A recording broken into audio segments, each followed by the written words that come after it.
training group, and there is an decrease in precuneans and right angular gyrus, and there is an increase in posterior cingulate cortex. Posterior cingulate cortex plays a critical role in memory functioning. It's interesting.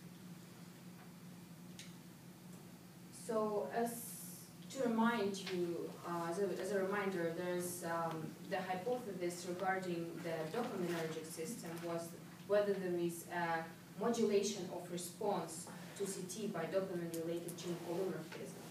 And the only finding was that the CT, so that after CT, individuals that carried jointly DRD, serine to glycine, and COMT, MET genotypes, they perform better on the OTE process skills after the combinational training. But there's only one subject in one of those groups that they're making like a meaningful statement about. Yeah. Yes, and I mentioned that in the beginning that they excluded the two subjects from the training group. So that's not good. Errors with statistically significant differences in cortical thickness between the two groups are shown in this picture. And there was no correlation between fMRI data and cortical thickness, so also there was no effect of genotyping. But the picture on the bottom is kind of interesting, and that is the plot that shows the distribution of the average thickness for all the subjects in this particular area. And here we see that the blue are the training group, and the red is individuals in the control group. And the blue lines, thick blue lines, are the mean, and the dashed lines are the standard deviation. So in this particular area, I think it's impressive how that there is an increased thickness in cortical structure. So wait, is that from thickness after training? Yes. This is, yes, after the training. But it's not like a change in thickness from before? Is it a change in thickness from like T0, like T6 minus T0? Or is it just maybe a thing where they already had thicker hippocampi before the thing even started? I think it's the change in thickness, but I'm not sure. I'll get back to you on this question. I mean, a 2 millimeter change in thickness is Yeah. kind of ridiculous. Yeah. Yeah. That's why you do your exercise and read. So some areas got thicker and some got thinner, but then Yes. they're just trying to say that overall they controlled the. In this particular area, so if you go back. That's just in that area. Yeah, this particular area. Did they find areas where it was thinner? I thought it was just. They all got thicker and some got more thicker in the. What were the treatment areas? group? Blue, Susan negative. Yeah. Susan negative. I don't know what that picture Yeah. means, I guess. Oh, okay. I was still looking at the blue training versus red controls. Oh. So to summarize the results, the combination of exercise and enriched environment in older adults enhances cognition, induces functional brain changes, and improves occupational performance, the improvement in daily living activities. Also, there was a correlation between fMRI data and neuropsychological and occupational psychological test scores. So this paper has some pros and a lot of cons, but I think it's great that they looked at the combination of two activities, and it was done in humans. Also, that involves genetics, which is a current trend in this type of research.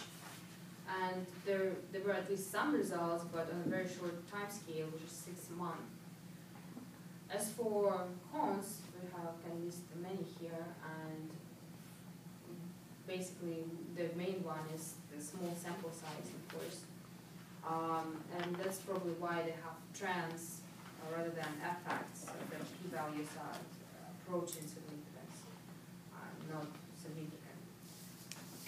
Also, it would be great to look at the cognitive training versus exercise, like it was done in the paper that I showed you with animals, when there was a gradual decrease when we add up new training, and compare which one is kind of more important on how they contribute to the brain. Also, they should have, since they started to do the genotyping, I think they should have looked at the BDNF, which is known to be implemented in exercise-induced brain changes. That's what people are looking right now at, a lot of people. Also, their findings would be more robust if they did the 1 year intervention rather than 6 months. So that would be great. That's it. Thank you. I tried to keep it short. So do you have any questions? So why not, it seems like they kind of made a big deal about this idea of combinations of both the cognitive and the physical enrichment, but they don't include groups with only one or the other. That's what I'm saying. Yeah, they should have been should have looked at the separate groups that had each one. Yeah, because then you could know if it was Mm-hmm. additive or Mm-hmm. kind of interaction or something. I think they did it because they wanted to kind of make it for sure that there will be some improvement. Mm-hmm. So and they created this combinational training that includes both aerobic exercise and all kind of cognitive stimuli to create the enriched environment. So that maybe if they did only exercise, there would be no effect, and they were afraid of that. That's why. Are there studies that look just at exercise? Or Yes, longer there are period a of lot time? of studies. There are a lot of studies that look only at the exercise, and exercise is enough to induce those brain changes. So that showed in the size of the hippocampus increases, even in older adults, and we're not talking about like middle-aged people. So it was already known that exercise by itself was enough to cause the type of changes that they saw. Why? I mean, they kind of were guaranteed, or they should have been guaranteed Yeah. the effect by adding. Yeah, compounds. my bad. I wanted to say maybe they were afraid that cognitive stimuli were would be not enough to induce the brain changes, because there are more robust effects of exercise rather than cognitive stimulation. Then what does the study tell us?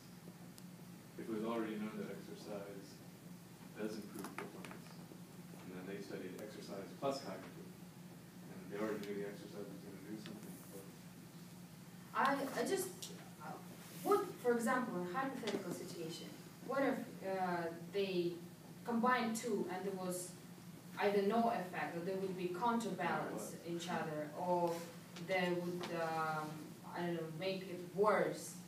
What if, so that's why they decided to look at that. But that's kind of like the critical aspect, like, I don't know, going back to what Alison said, it's the critical aspect of experimental design is that you should be able to learn something regardless of what your outcome is.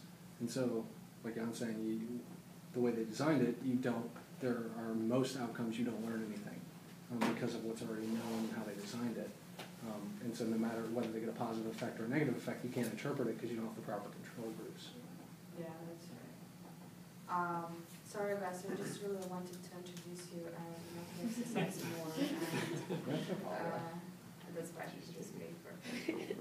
No, I'm just saying, it's Yeah. not you, it's a study. Yeah, I know the study. I don't like the study myself, like probably not a good idea to include the study that you don't like, but It's more fun to make fun of it. yes, exactly, exactly. Yes, It- Tyler? So you can kind of maybe take out of this that the cognitive aspect didn't take away from the exercise aspect, Yes. but you can't say anything about the cognitive aspect helping because it may just be lost in the exercise Yes. enhancement.